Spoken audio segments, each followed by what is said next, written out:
Hey guys, welcome to this week's podcast episode. And I'm really delighted about today's guest, Hilda Fainsod. And she's the author of Power Up, the executive roadmap to transforming life and business. And it's going to be great for all the female entrepreneurs out there. We're going to talk about what's really interesting is she talks a lot about saboteurs and how to deal with them, how to intercept them, what are those, and it's going to be a fascinating discussion about business success and transformation. So, Hilda, welcome. Thank you very much, and thank you for having me. I'm excited to this conversation. Yeah. So, start off by talking about what you do, your how you got started, your books, and we'll dive right into it. Yeah, I'm a top executive leadership coach. I do have 20 years working with top executives, transforming the way they approach life and business. And I have in my mind all the time, like, okay, it must be interesting to write a book because in life you need to plant a tree and write a book and have a son. So I have the other two, not the book. And always my answer was, there was a saboteur. My answer was when I will have time. And suddenly in COVID, I had time. So there was no excuse anymore of not writing a book. So I hired a book coach. I sat down for 7 weeks, full time, like 8, 10 hours. I had this book in my head. Buen Camino is in Spanish, How to Reinvent Yourself in a World That Changed. And well, I didn't know how to write and how to express myself, but I did have a structure in my head and a good topic about how to grow when the context changed. So it was a huge experience for me. I decided that the next book needed to be in English, a different challenge, a different time, because I had too much work, but I decided already to do that. So I hired an American self publishing school that is a good one. And that way, I was trained and coached to write a book. Of course, it didn't took me seven weeks. It took me a whole year because I didn't have that book in my head. I only understand pain points in executives and in people because we want something badly and we don't accomplish. And that's the story of us wanting badly, investing time, and suddenly the energy and the blockers appear and they stop you from achieving. So that's why I wrote that book, and I want that it will create impact and will be a global effort to touch thousands of persons. So Yeah. that's my goal. Yeah, I love that. And one thing I would really want to talk about is, everybody's out for success and they want goals, but then you also have to look at the other side, which are the things that hold you back. Could be other people, it could be your enemies, for lack of a better word. So talk about saboteurs. What are those internal, external, how to deal with them? Okay, there are both internal and external. I do ask people, and when I'm in a conversation with others, when I'm in a conference, I do ask people what gets in your way. And I stood for three possible answers. Myself, others, or the context. And guess who wins the contest? Myself. Because, of course, there are others that stops you. For example, you begin a diet and you are in a lunch with somebody and they began like, let's have a dessert. No, thank you. I'm on a diet. A dessert. We are today celebrating whatever life, whatever. So a little piece of cake. We are going to share. It's not a big sin. So we can do that. So people stops you or don't help you or don't support you. And the context also stops you.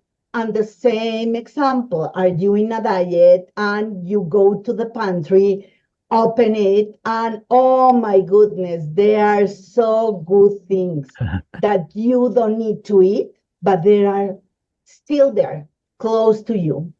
So the context also stops you. But let's go with myself. I began with this determination. As you said, Chris, we are here for success, right? So we began something with energy and determination and commitment, and we say to ourselves, this time I'm gonna make it because this time there's nothing that will stop me. And suddenly there's something in the pantry, or you put your alarm clock and didn't wake up for the morning gym, or you came to the office and you said never again you are going to begin without any priorities in your head and in your calendar, and you go right ahead without taking care of what matters most. So we stop ourselves from accomplishing. And in the time we stop, we began with too much energy, and we had this story in our head that 21 days is going to be enough. And of course not.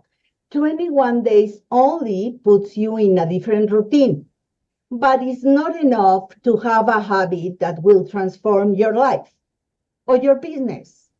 But we believe in 21 days, so the day 22, surprise, we began to stop from improving, to stop the practice. And this is a continuous practice. How many reps? The ones that you will need. How many? Maybe a year, maybe 8 months, 10 months, I don't know. It depends. But it's not a 21-day rule that will take you to the best place that you want to be. Yeah, it's quite interesting. And what I'm really interested in is you know, and how do you identify these saboteurs? Because sometimes you know, what's really interesting is you know, your circle of friends, and you know, there's like your circle of enemies, and you know, I think it was Sun Tzu, he said, keep your enemies closer, or keep your friends close and keep your enemies closer. And then but there's also the ones that kind of inadvertently, like, they could be, a lot of it's spurned by envy and jealousy, and they could, like, you know, either you know, kind of you know, I've learned to not really disclose things to people that don't understand, and because they know, and then or the ones that kind of, they're nice to you in front of your face, and then behind you they're trying to, you know, sabotage you. How do you identify that, and how do you manage those? Yeah, I'm going a step behind. First, you need to listen to your inner voice. We have a judge inside, and we have this continuous voice that is very noisy and speak loud and tell us we are not going to accomplish. What do you think?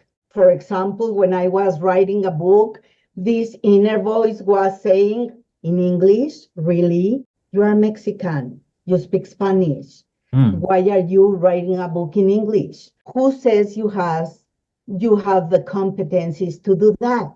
Why you want to go so big? It's not necessarily. Maybe you don't need it. So you have an inner voice that discourages you all the time from changing. And it's because we have this thriving mind that allow us to achieve, and we have this survival brain. And the survival brain doesn't like big changes. And that's why when you decide something really big, you have this inner voice. So you need to pay attention of what's in your head and what the judge says to you, because that is the saboteur.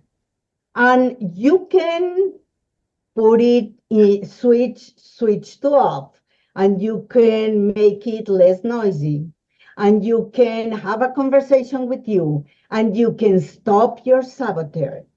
Because in big changes or challenges in life, always we have this protection of our brain, of if you are fine, okay, why in a hell you are thinking about doing something big? And not, I'm not this kind of mentality of choose small. I don't choose small. I, as a lot of people that want to succeed and want to achieve something and want to complete and transform, I myself also decide for bigger goals. So you need to deal with this survival brain by chunking, and this is the best secret today, chunking into small pieces. This huge, big goal, it's going to get smaller and smaller and smaller. And that way, your brain will stop your inner saboteur because it's a small step, a tiny practice. This kind of routine that goes for free into your brain, and your brain doesn't know you are going to change. Mm. But we love to to jump high and to jump fast and to do it quick and to find shortcuts. So we need to stop that kind of mindset, because that mentality is not going to help. And in a big goal, when you begin to listen to your inner voice, stop and chunk it into small pieces. Interesting. I like that. I like that. I like that. Small chunking it. There's one of my coaches and mentors. They were talking about small chunking it to success, like master each step, and then. But it's interesting how you small chunk negative ideas. You just basically break it down and until it doesn't have anything. For example, if you want to be healthy, let's say you want to be healthy, and this 2024, you want a different you. Okay, so you decide not anymore carbs, not anymore sugars, gym every day. So it's so big that you don't do anything. The Yeah. first week, you quit everything, all of them. So no, it's okay. You want a gym? The tiny activity today is to find out which one, to scroll a little bit and Google some and do that. This is the step. Tomorrow, okay, I see it. What is the decision? The other day is go for sneakers. The other day is the shorts and the tank top. And on Monday, you gave some advancement, some small steps, and you can begin a practice. Every day for an hour? No, a small practice. Maybe today is a 10 minutes practice because I don't have physical condition, or a 15 practice, and that's it. And my commitment is to go any other day until I will do better, so I can increase the practice. Not for now. It's not everything. You are not going to eat the whole baguette, only a slice. Yeah. Yeah, very interesting. The other thing is, what I equate these saboteurs to is, you talk about your circle of friends and they're like, oh, just start out with you start rationalizing, you start out with a small piece, it's your birthday or it's celebrating, oh, just a small piece, and eventually, and then it reminds me of again, this is there's Jesus and tempting, and he's just like little bit, little bit, little bit. And then that's also, friends as well. They do that too. How do you how do you recognize these they call them frenemies, and how do you manage them, and how do you thwart prevent them? Like, for me it was like, oh, I always wanted to be liked, so but then I realized, okay, well, this person is not good for me, and so I'm just like, I won't cut them off, but I'll just keep them at a distance, and I won't share as much, and that way their influence on me is less. So how do you do that? First, you have different options, and one of it is to be clear about your identity. It's not the same, and that is a good learning from James Clear. It's not the same to have a goal. To have a goal is to reduce 5 pounds. This is a goal. It's to run a 10K.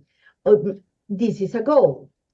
To be a healthy person is not a goal. This is identity, it's part of me.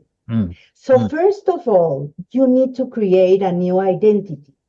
A healthy person, and a healthy person eats healthy and Yeah. reduces carbs and no sugar or reduce sugar. And a healthy person goes to the gym and breathes a lot and do have some balanced practices. Okay, do I want to do that? Yeah, I'm ready to invest in that. Yeah, so I need to recall to myself, to declare to myself and outside that I'm deciding to be a healthy person. So you need to share with your friends, because I decided that I'm a healthy person. I'm not going to have more than a glass of wine. That's it. So please don't push, don't insist. I will achieve me being a healthier person. Yeah. So declare that. Second, you can also decide that you don't want to go for lunch when you are in a difficult time of your diet, for example. Or maybe you can go to a social gathering, but you have your lunch first. But if you are in front of a piece of cake, you can decide to eat part of it and not to throw away everything. Because when we eat a piece of cake, it's like, okay, I'm not anymore in a diet. No, it's okay, I eat for lunch cake. At dinner, I'm going back to my healthy meals. And tomorrow, I'm going back to my understanding that a healthy person is the person who I want to be. So it's a little pause, and you can have this piece of cake. But at night, you are going back to the same conviction that you want to be a healthy person. Yeah. But we usually stop for a moment and stop everything. Yeah. I like that. I like that idea, your identity and versus your habits. Yeah, really interesting. How can let's see here. The other, what's really interesting is how can people contact you, follow you, reach out to you, check out your work, and so on? Yeah, I do have social media. I have this web page, hildafainsod.com, and all my social medias, Instagram and LinkedIn and Facebook, are Hilda Fainsod, so you can reach me that way. And you will find in the page that I coach others and I mastermind groups. And I want to stop for a moment, because sometimes we cannot deal with the changes. We need support. And there are different ways of doing that. There are those kinds of good friends, healthy friends, that can help you. For example, I didn't work out in my life for 47 years. So when I decided to break that cycle and to be a healthy person and to exercise, I talked to a friend of mine and I signed up in the same gym that she has. And I had this commitment 3 times a week with her. So every time in the morning, I was, why in the hell I was thinking to say my friend that I will be in the gym, Mhm. but I needed to go because it was a friend's commitment. Yeah. So sometimes you can choose friends. Sometimes you can choose coworkers that have the same interest than you. And sometimes you can choose a coach because the one thing that you want to accomplish will be supported better by a coach that can see your saboteurs and can bring you possibilities where you think there are no. Yeah. So in my page, you are going to see that I coach others, and that is a wonderful way of achieving. I do my best times of achieving in life is because I have a friend near me, an accountability partner, or a coach. So those are my increasing times of capabilities and challenge and goals and transformation. Yeah, I love that. And for all the audience out there, let's thank Hilda for coming on, talking about creating possibilities.